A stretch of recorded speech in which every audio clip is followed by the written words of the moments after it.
ألا بذكر الله تطمئن القلوب۔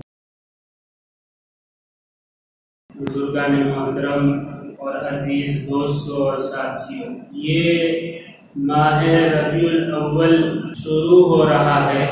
آپ اور میں جانتے ہیں کہ اس مبارک مہینے میں نبی آخر الزمان احمد مجتبی حضرت محمد مصطفیٰ صلی اللہ علیہ وسلم اس دنیا میں تشریف لائے۔ آپ کی پیدائش مکہ المکرمہ میں، یعنی ساری دنیا میں جو سب سے زیادہ پرامن اور معزز شہر ہے اور معزز بستی ہے، اور اس معزز بستی کے معزز قبیلے میں اور اس معزز قبیلے کی معزز شاخ میں اور اس معزز شاخ کے بہترین گھرانے میں آپ علیہ السلام کی پیدائش ہوئی۔ ظاہر سی بات ہے کہ جو اللہ رب العزت کا محبوب ہوگا اور ساری کائنات سے افضل ہوگا تو وہ سب سے زیادہ معزز اور مکرم بھی ہوگا۔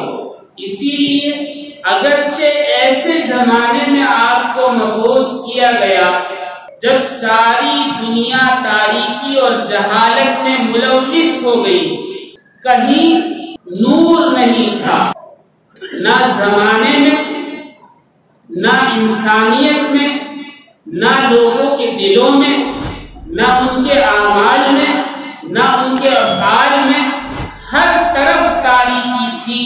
ایسی تاریکی میں اللہ رب العزت نے وہ نور مبعوث فرمایا جو ساری کائنات سے افضل اور برتر ہے۔ ربیع الاول کے مہینے میں آپ کی پیدائش ہوئی۔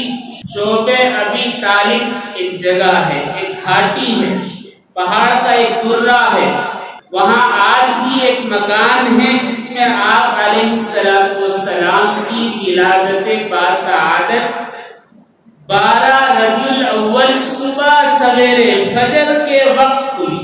اس گھر کے چاروں طرف آج لائبریری ہے اور وہاں جانے کی اجازت عربوں کو بھی نہیں ہے۔ بہت خواص ہوتے ہیں جن کو، یا باقسمت ہوتے ہیں جن کو وہاں جانا میسر ہوتا ہے۔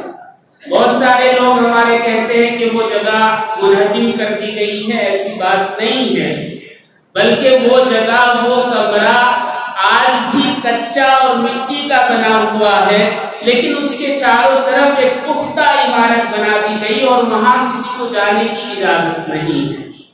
جمہور علماء کے یہاں اس بات پر اتفاق ہے کہ 12 ربیع الاول صبح صادق کے وقت نبی آخر الزمان احمد مجتبی حضرت محمد صلی اللہ علیہ وسلم کی پیدائش مبارک ہوئی۔ اور اکثر علماء کا، جمہور علماء کا بھی اس بات پر اتفاق ہے کہ وفات کی تاریخ، پردہ کرنے کی تاریخ 9 ربیع الاول ہے، لیکن ہم یہ کہتے ہیں کہ 12 ہے۔ دونوں قول ہیں، لیکن جمہور علماء کہتے ہیں کہ 9 تاریخ ہے۔